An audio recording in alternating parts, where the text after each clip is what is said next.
Welcome to Son of Elijah. Welcome to another episode of Son of Elijah. My name is Mac the Lion and I'm your host for this program. We continue our series on the rules of engagement, and then we pick up where we stopped in our last episode as we were talking about what it takes in order for you to engage the forces that are trying to mutilate your existence and make sure you don't attain the pedestal of the relevancy that you and I may have in Christ Jesus.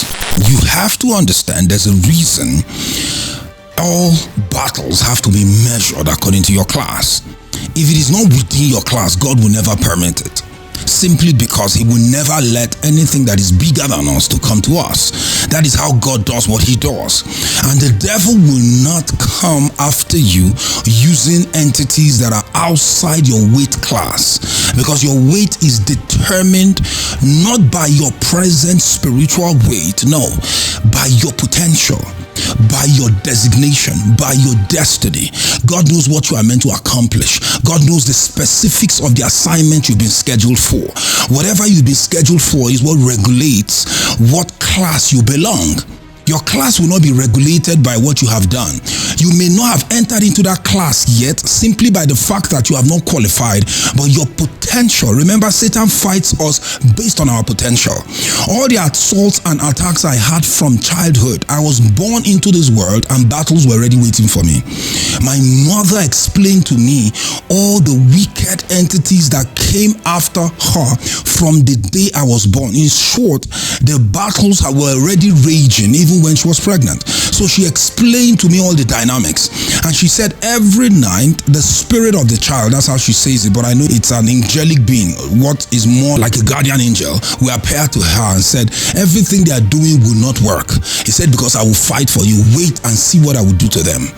And so that was what happened every single time, and I don't want to go into the details of that, but I'm only trying to mention that fights have already been waiting for me from the day I arrived to earth. So it wasn't because of my weight class. My weight had not come in. I was just a baby. I was barely arrived, even before hours, but my enemies were already on ground with swords drawn ready. Concerning Jesus, they tried to kill him when he was born. What is the problem? He's just a baby, but he is the Son of God. He is carrying what it takes to save the whole of humanity. He is the King that was going to restore the glory of God on the earth for mankind. He was going to set up a kingdom that will be greater than all kingdoms, and for eternity to eternity, this is the one kingdom that all nations and all kingdoms will have to submit to. So even though he was a frail little baby who was in that manger, and it looked like as if he's insignificant, and someone may look at him and say, no, he's been covered with swaddling cloth that were reserved specifically for baby sheep or lambs, is now what is covering the King of Glory. So his potential is what Satan came after. So he put it in the heart of Herod to say, murder every single baby from 2 years, just in case the Magi were miscalibrated and miscalculated on the timeline of his coming. And the miscalculation of that timeline meant that he arrived maybe a bit too early, and then they thought it was that same week, but he has been around for like a month or even a year. And that was why the instruction was 2 years and below must be murdered, must be killed. So Satan came after Jesus based on his potential, not based on who or what or of that which your eyes can see at that particular point in time. So the devils that come after you are coming after you based on your potential, based on what you could do, based on your attainment. Satan is not attacking you because of what you've done. It's because of what you could do. It's because of what you could achieve for God. It's because of the greatness and the relevancy you can bring to humanity. That's what he's always after. He always goes after your potentiality, that which you bring to the table in the ultimacy of all things. That's what he looks at, the maximization of your existence. Because it's all written in the book. The Bible says, I come in the volume of the book as it is written of me. There is a book about every human, and there is a star carrying the details of that assignment that exists already in the heavenlies. So Satan is able to procrastinate. Satan is able to look into those stars and see the exact details of what is required in order for him to be equipped with now what he needs to come after you with. I remember there was a time I was talking to a lady and she was talking about all the things that were happening to her. I said, oh, he's not attacking based on where you are. He's attacking based on what you will become, what you will do. Your potential is always the attraction, and that's what determines your class. There are those that are called into a certain class. Now, if you will attain that class, will always be regulated by what Jesus said. Will you pay the price? Will you drink of the cup? Will you do the corresponding demands that class requires? Because every class you are called to is not yours yet. It's just a calling. But whether you will sit on that seat will be determined, will be regulated by the fact if you comply, follow instructions, do the will of God, obey God, defeat your giants, overcome them, and then you will be able to sit. If you don't fight the good fight of faith, if you don't overcome the enemy, you cannot sit there. So that's how Satan measures it. Now, remember that Satan is a cheat. He will never fight fair. So when he wants to fight you, he doesn't look at where you are. He looks at your potential, then he goes to your past. He looks at your future, which is what you could do, then immediately goes to your past. Now, why does he go to your past? He go and first find the bloodline you are from. He has records. That's why that serpent, that old serpent I told you I fought, told me I still kill, and then I keep records. So Satan has data on every human on the earth. It is recorded in his knowledge base. It is actually in the belly of the waters. And that's where Satan keeps those records, and that's where he goes to actually get the information that he requires for him to know. So he knows what took out your father. He knows what took out your grandfather. He knows your vulnerabilities because that blood runs in your blood. And based on that blood faults or blood problems, he's able to now say, okay, this is what I'll use to take him out. Yeah. Sample him without drugs. Sample him without alcohol. Sample him without womanizing. Sample him. So they begin to tell their minions, the devils, and say, tempt him in this area. There are areas the devil has never bothered to tempt me because he knows that even if he tries it 1 billion times over, it won't work. So he doesn't bother. Then there are other areas that have the potential of being a distraction, and those are the areas Satan throws his possibility of assaults because he knows what you may be able to fall to or what may tempt you. He knows what will tempt you. He knows what will never tempt you. And Satan doesn't waste his resources on anything that he knows will not work.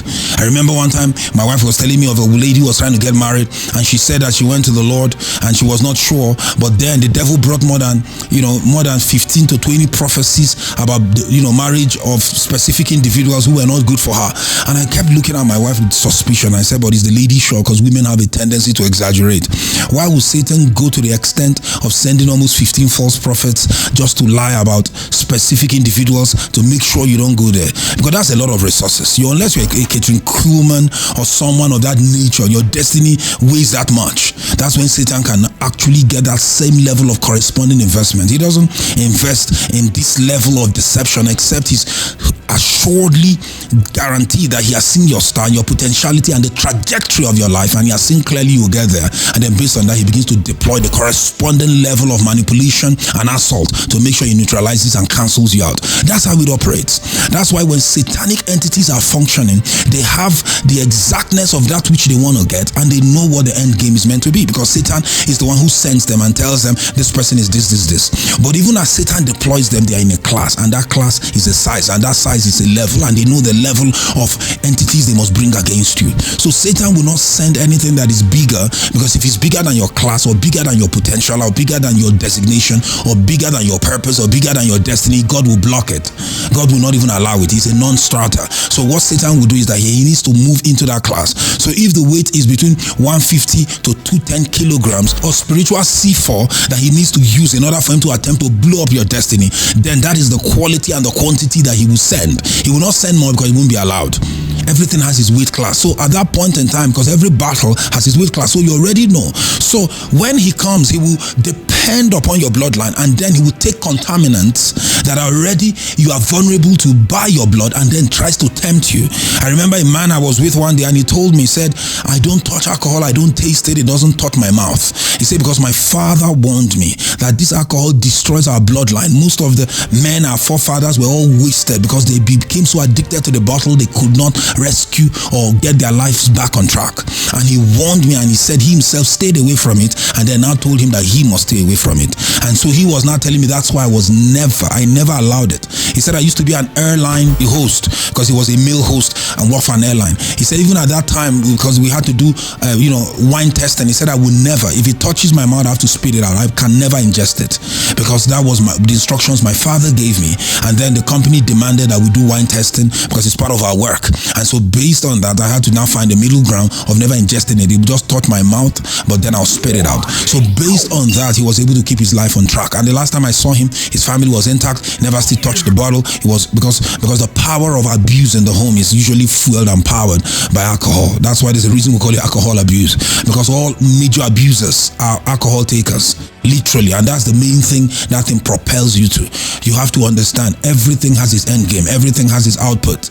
The essence or the output of alcohol is to abuse people around you, and your family are usually the ones that suffer the most from it.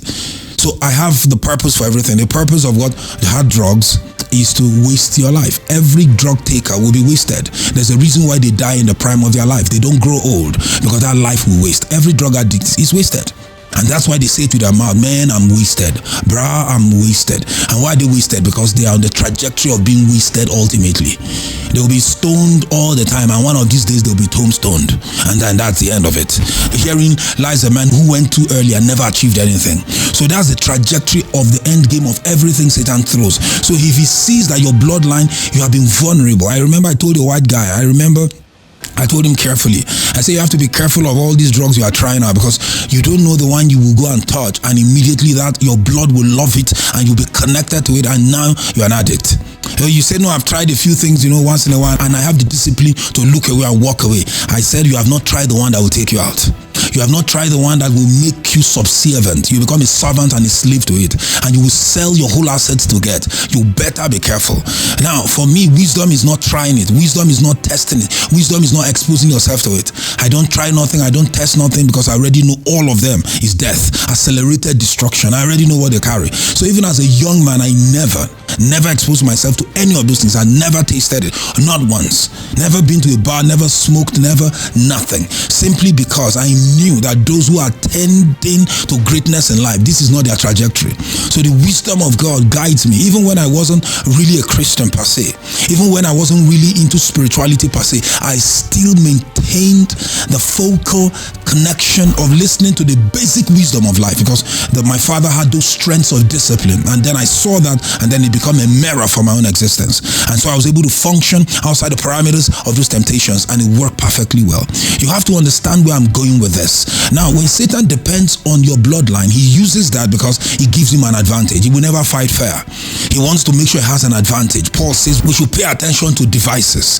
Devices are instruments of automation. Satan's automation in this case is a curse. A curse is something present to schedule your ultimate failure and destruction at the end. All curses make sure you fail. Whatever is your end game, you fall short of it. You do not attain the fullness of God's relevancy for your life. That is the purpose of all curses. So if you are going to be blessed, you must tap into God's grace and then enforce it until that curse is destroyed. So when you go into a fight, that spirit will not let you inherit anything. It will do everything it can to make sure it frustrates your existence. And how would you be able to overcome if you don't fight it and defeat it? So that fight will always be in your class, and that is the beautiful thing about it. But Satan, even though he knows it's in your class, he will still go out of the parameters of that battle terrain and move through your history. Because for Satan to defeat and destroy your future, he needs your past. And your past is embedded not the day you were born, but in the family that gave birth to you. So you go to your father and your grandfather and run through the bloodline, and that bloodline, he will find problems there. He will find holes there. It must be a problem with our addictions. It may be a problem with lies. It could be theft. It could be lust, of the flesh, sexual debaucherous behavior. It could be that. It could be incest. It could be manipulation. It could be greed, intense greed unto destruction. It could be covetousness. It could be hoarding, it could be whoredom. It could be idolatrous practices. It could be consulting witch doctors, using powers to manipulate people, tapping into realms, looking into, connecting with strange portals, using demonic, strange inquisitions to be able to accelerate. It could be Freemasonry. It could be anything. And then once Satan finds it, he will bring it back to you and tempt you with it, because he wants you to refresh it. He wants you to revisit it. He wants you to recommit it. He wants you to reenact it. He wants to reestablish that covenant. He wants you to make it. He wants you to own it. If he tempts you, and you keep pushing away, I'm not interested, then he's frustrated. But then he has the desire to know that's what you've always wanted. If you are someone that he knows that you love money, then he will bring it to you. If he knows that you have a propensity to be praised by people and then adored by people and worshipped, he will schedule you, to start a cult or something, because he will give you that, because people celebrate you and they'll bow at your feet, and then you see yourself as special, as a guru, as someone that knows and has what nobody on the planet has, and you have found one secret thing. That's why when we interpret scripture, I make it open and I say, go check it. You will see, because no scripture of God's word is of any private interpretation. It's about connecting you back to your maker. It's not about getting people to follow me. It has never been about that and will never be. So Satan would always find your poison, and once he finds it, then he will connect you with it, and then he will tempt you with it. Now he needs you to refresh it. He needs you to revisit it. He needs you to realign with it. He needs you to recommit it. So if it was incestuous, he needs you to do that. If it was debaucherous, he needs you to be debaucherous. If it was addiction to alcohol or anything, he needs you to do that. If it was an uninhibited desire to gamble, and then he will revisit you and then tell you to do it. He has to get you to commit it afresh. That's how you reawaken the foundations of wickedness that had held your bloodline in bondage and kept them back from achieving the greatness of what God has scheduled for them. And then based on that, then he will now pull you into also doing that same behavior, so that you have a continuity in that bad conduct, and then you can now function and sin and do all the things that are necessary for you to function and do those things. And then now it's revisited. Why is it revisited? Those ancient devils, those familiar spirits, those strong men that mutilated and wasted the destiny of your bloodline now are now present to come and waste yours. So that is the wisdom, that's the satanic destructive intelligence of the dragon, of the snake, and that's what he uses to make sure that a lot of people fail. That's why a lot of people are struggling. The Bible says in the book of Jeremiah, God said, in that day I will no more allow the fathers to eat sour grapes, and the teeth of the children be set on edge. A lot of people, their teeth is set on edge. They are struggling, they are failing because of the blood conundrum, the blood covenant of their forefathers, the weaknesses that are pounced on them as a result of the setbacks of problems that have existed in that bloodline. Then it continues unchecked, then it continues uninhibited, and that's why now it becomes a problem. So when you now revisit it by now falling to that sinful behavior when being tempted, then you now find yourself into another problem.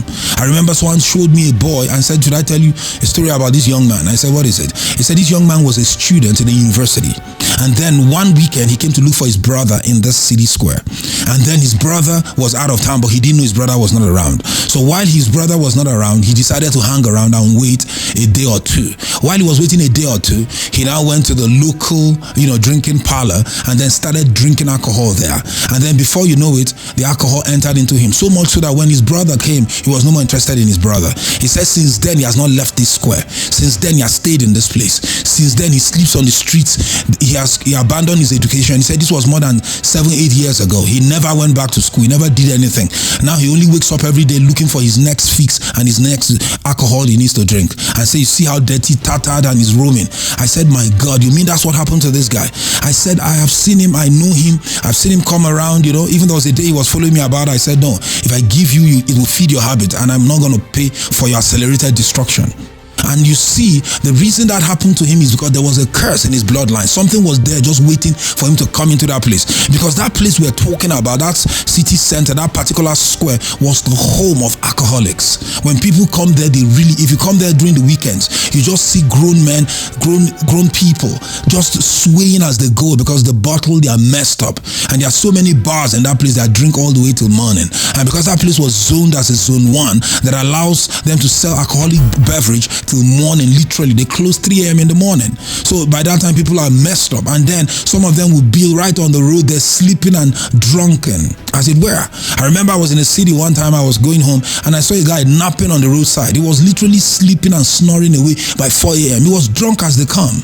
How about if a car left the main way and ran over him? He didn't even pay. He was sleeping like as if he was sleeping in the comfort of his home with a blanket covered and snoring away, because he was messed up, literally. And this is the destruction that are in the bloodline. This guy I'm talking about specifically that came to that square, something was already in his bloodline, and Satan was the one who scheduled the whole thing, and then I told him to go and check for his brother. And then he came, and his brother was staying somewhere else before, but then his brother now moved to that environment. And when he moved to that environment, environment, it became the perfect place to test out the fact that this guy was seriously addicted. Now, I know that was not the first time he tasted alcohol, because when he didn't see his brother, he went to, the local pub.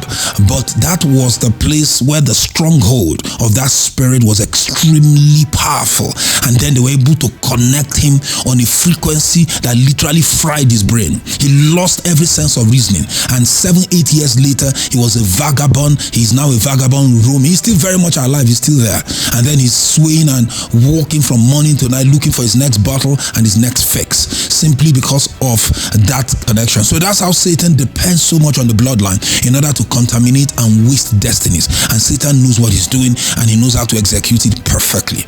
And then when he pushes it, he knows that if they continue in that trajectory, eventually they will be wasted and they will die before their time. And then when he's dead, then they move to the next person, and then those demons move to the next person. That's how the power of the grave, with the power of hell, and with the power of death works. So when he is killed or his heart stops beating before his time, he dies. And if he dies in his sins, immediately the devils of hell will drag him down to the abyss to go and chain him or go and lock him up for eternity, where he will remain until judgment day, and then from there the lake of fire. That's how the powers of hell and death and the grave all interchangeably work. But they need to protect that sin by giving him a mindset to know that he cannot overcome it. He must always think of the bulls. He must always be attracted to it, and eventually it will bring to a place of ruination. You have to understand that this is the dynamics of wickedness. When Satan is functioning in this flow, he knows exactly what he's doing. He does not play games.